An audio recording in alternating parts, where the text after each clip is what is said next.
வணக்க மகளே, நீயும் பொம்மை நானும் பொம்மை. பவித்ரா இப்படி ஒரு சம்பவத்தை பண்ணுவாங்க கண்டிப்பா நான் எதிர்பார்க்கவே இல்லை. நீங்களும் எதிர்பார்த்திருக்க மாட்டீங்க. முதல் கட்டத்துல வெளியாயிருக்க ரெண்டு பேர் பாத்தீங்கன்னா ராணவும் சௌந்தர்யா ரெண்டு பேரும் பாத்தீங்கன்னா வெளியாயிருக்காங்க. இந்த ரெண்டு பேரையும் வெளியாற்றுறது ஒரே நபர் தான் காரணம் அப்படின்னு சொன்னா உங்களால நம்ப முடியுதா? அது யாருன்னு சொன்னா இன்னும் ஷாக் ஆயிடுவீங்க. யாரு என்ன அப்படிங்கிறது பாத்தீங்கன்னா டீட்டெயிலா சொல்றேன். ஸோ அதுக்கு முன்னாடி நீங்க நம்ம சேனல் புதுசா பாருங்க, மறக்காம சப்ஸ்கிரைப் பண்ணிட்டு வீடியோக்கு ஒரு லைக் கொடுத்துருங்க. நீங்க கொடுக்குற ஒரு லைக் எனக்கு பெரிய ஒரு மோட்டிவேட்டா இருக்கும். ஸோ மறக்காம லைக் பண்ணிருக்கீங்க நம்புறேன். முதல்ல இந்த நீயும் பொம்மை நானும் பொம்மை டாஸ்க் முதல் ரவுண்ட் நடந்துச்சு. அதுக்கான வீடியோ முன்னாடியே போட்டிருக்கேன், இதுக்கு முன்னாடி வீடியோல போட்டிருக்கேன். அந்த வீடியோல பாத்தீங்கன்னா என்ன நடந்துச்சுன்னா, தர்சிகாவுக்கும் ஜாக்லின், சௌந்தர்யா, ரஞ்சித் இவங்களுக்குள்ள ஒரு ஆர்குமெண்ட் தர்சிகா ஒரு பொம்மையை எடுத்து வச்சுட்டு அவங்க தான் தவறு ஃபர்ஸ்ட் பண்ணது. ஆனா அந்த இடத்துல ஜாக்லின் அந்த பொம்மையை மாத்தி கொடுத்துட்டாங்க. ரஞ்சித் கையில ஹோல்ட் பண்ணி இந்த பொம்மையை இங்க இருந்து மாத்தக்கூடாது, அதான் வெளியில மாத்தக்கூடாது, மாத்திரா இருந்தா அந்த குழிக்குள்ளே மாத்திரம் மாத்தி கொடுத்ததுனால பாத்தீங்கன்னா அதை ஃபவுலு, அதனால மீண்டும் முதல்ல இருந்து ஸ்டார்ட் பண்ணுங்கன்னு சொல்லிட்டாங்க. முதல்ல இருந்து ஸ்டார்ட் பண்ணும்போது பாத்தீங்கன்னா மறுபடியும் அந்த கேம் ஸ்டார்ட் ஆகுது. எல்லாரும் ஒரு பொம்மையை கொண்டு போய் உள்ள வைக்கிறாங்க. எல்லாரும் கொண்டு போய் வச்சாச்சு. ஸோ கடைசியில பாத்தீங்கன்னா சிவகுமார் தேடிக்கிட்டு இருக்காரு. ஒரு பொம்மையை ஒரு இதை காணும், ஒரு பொம்மையை மட்டும் காணும். யாரோடதுன்னு பாத்தீங்கன்னா சௌந்தர்யாவோடது. சிவகுமார் பவித்ரா ஜனனி பாத்தீங்கன்னா தேடிட்டு இருக்காங்க. பட் பவித்ரா ஜனனி பாத்தீங்கன்னா எந்த அளவுக்கு தெளிவா அந்த கேம் அண்டர்ஸ்டாண்ட் பண்ணிருக்காங்க அப்படின்னு புரிஞ்சுக்கிட்டா. சிவகுமார் ரொம்ப நேரமா தேடுறாரு சௌந்தர்யாவோட பொம்மையை காணும்னு.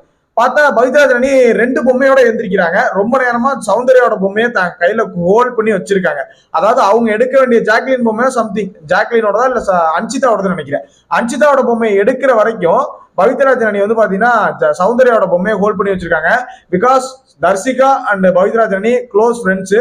ஸோ சௌந்தர்யா பொம்மை உள்ள போக கூடாதுங்கிற ஒரு பிளானை போட்டு எடுத்திருந்தாலுமே அந்த பொம்மையை தூக்கி போடாம அவங்க கையிலே வச்சு மறைச்சு வச்சுக்கிட்டு அடுத்து இன்னொரு ஆள் அன்சிதாவோட பொம்மை சம்திங் நினைக்கிறேன், அந்த பொம்மையை எடுத்து அது கிடைச்சதுக்கு அப்புறம் இந்த பொம்மையை எடுத்து தூக்கி போட்டுட்டு ஓடுறாங்க.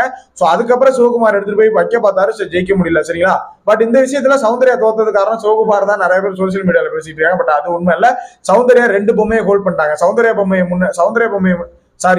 பவித்ரா ஜனனி ரெண்டு பொம்மையை ஹோல்ட் பண்ணிட்டாங்க. சௌந்தர்யா பொம்மையை முன்னாடியே எடுத்துட்டு அதை ஒளிச்சு வச்சுட்டு கால் கடியில மறுபடியும் அவங்களுக்கு தேவையான பொம்மையை எடுத்ததுக்கு அப்புறம் இந்த பொம்மையை எடுத்துட்டு எந்திரிக்கிறாங்க. ஒரு பொம்மையை தூக்கிட்டு ஓடி போய் உள்ள வைக்கிறாங்க. சரியா? இது முதல்ல நடந்த விஷயம். சௌந்தர்யா எவிக்ட் ஆனது. இரண்டாவது நடந்த விஷயம் என்ன நடந்திருக்கு அப்படின்னு பாத்தீங்கன்னா, ராணோ எவிக்ட் ஆகிட்டாப்ல. அதாவது இந்திரன் கெட்டதும் பொண்ணாலே சந்திரன் கெட்டதும் பொண்ணாலே அப்படிமாயில அந்த மாதிரி நம்ம ராணோ கெட்டதும் பொண்ணாலேங்கிற கதை தான். பவித்ரா ஜனனியை கண்டக்டுக்காக லவ் பண்றானா இல்ல இவன் உண்மையிலே லவ் பண்றானான்னு தெரியல. பவித்ரா ஜனனி சொன்னா எள்ளுன்னா என்னையா நிக்கிறான் அப்படிங்கிற மாதிரி தான் சொல்லணும். பொம்மை கிடைச்சிட்டு தான் எடுத்துட்டு போக வேண்டியதான பக்கி. இல்லைன்னா நாலு ஆம்பளை போய் நிக்கிறாங்க, எவன்ட்டாவது ஒருத்தட்ட கொடுத்துருந்தா கூட உன்னை காப்பாத்திருப்பாங்க. அதை விட்டு தேவையில்லாம போய் பவித்ரா ஜனனிட்ட கொடுக்க அந்த புள்ள என்ன பண்ணிவிட்டு பொம்மையை வாங்கி வச்சுக்கிட்டு டக்குன்னு தலைவன் தேட ஆரம்பிக்கிறான். பவித்ரா ஜனனியோட பொம்மையை தேட ஆரம்பிக்கிறான். பயங்கரமான பிளான். இவன் பொம்மையை வாங்கினா இவன் நம்ம பொம்மையை தேடுவான் அப்படின்னு சொன்னோன்னே கரெக்டா எந்திரிச்சு தலைவன் என்ன பண்ணா பவித்ரா ஜனனி பொம்மையை எடுத்துட்டு வெளில வரப்பல பொசுக்குன்னு பார்த்தா பவித்ரா ஜனனி அந்த பொம்மையை வாங்கி அன்சிதாட்ட கொடுத்துடுறாங்க. இந்த நீ போய் போடு அப்படின்னு சொல்லிட்டு தலைவன் ராணுவ பொம்மையை தூக்கி கீழே போட்டுட்டு அவங்க பாட்டு தேட ஆரம்பிச்சிட்டாங்க. ராணுவ பொம்மையை திருப்பி அவங்க கையிலே கொடுத்துட்டாங்க. நல்லா புரியுது அவங்களுக்கு? பவித்ரா ஜனனிய பொம்மையை தேடிட்டு இருக்காங்க, ராணுவம் தேடிட்டு இருக்கான். அப்ப பவியோட பொம்மையை ராணுவம் எடுத்துட்டான். அப்ப ராணுவ கையிலே வச்சிருந்துருக்கணும். என்ன பண்ணிட்டான், அந்த ஏதோ சொல்லுவாங்களா சோக்குன்னு சொல்லுவாங்களா, அந்த மாதிரி பாத்தீங்கன்னா தலைவன் பவித்ரா ஜனனிட்ட கொடுத்துட்டான். வேற ஆம்பளை பிள்ளை அவ்வளவு பேர் இருக்காங்க கொடுக்காம பவித்ரா ஜனனிட்ட கொடுத்தோம். பவித்ரா ஜனனி என்ன பண்ணிட்டாங்க, அந்த பொம்மையை வாங்கி வச்சோடனே ராணுவ என்ன பண்ணுவோம், பவித்ராவோட பொம்மையை தானே தேடுவான். சரி தேடட்டும் அப்படின்னு, முடியாதுன்னு சொல்லல, தேடட்டும் அப்படின்னு என்ன பண்ண தேட விட்டுட்டாங்க. தேடிட்டு தலைவன் பவித்ரா பொம்மையை எடுத்துட்டான். பவித்ரா பொம்மை எடுத்து நான் எடுத்துட்டேன் வா அப்படின்னு டக்கு நீங்க வான்னு சொல்லி புடுங்கி அதை அன்சிதாட்ட கொடுத்துட்டு தலைவன் பொம்மையை அவன் கையிலே கொடுத்துட்டாங்க. ராணுவ கையிலே கொடுத்துட்டு இந்த தேடுறேன் அப்படின்னு சொல்லி அன்சிதா பொம்மையை தேட ஆரம்பிச்சு இந்த பொண்ணு. அதான் ராணுவ வெளியில போயிட்டாப்ல. சரிங்களா? ரெண்டு பேரையும் பிளான் பண்ணி தூக்கணும் நம்ம பவித்ரா ஜனனி தான். பட் ரெண்டு பேர் மேலுமே பிளேமிங் வேற மாதிரி போயிட்டு இருக்கு. ராணுவ தோத்ததுல தப்பே கிடையாது. பொம்பளை சோக்கு கேக்குது, பொம்பளை சொக்கு அப்படிங்கிற மாதிரிதான் இருக்கு. ராணுவ தோத்ததுல தப்பு இல்ல. பட் சௌந்தர்யா தோத்ததுல பவித்ரா ஜனனியோட பிளான் இருக்கு. ராணுவ தோத்ததுலயும் பிளான் இருக்கு. தலைவன் தான் வாண்டடா போய் தலையை கொடுத்து மாட்டாங்கிறதுனால இது செல்லாது அப்படிங்கிறதா.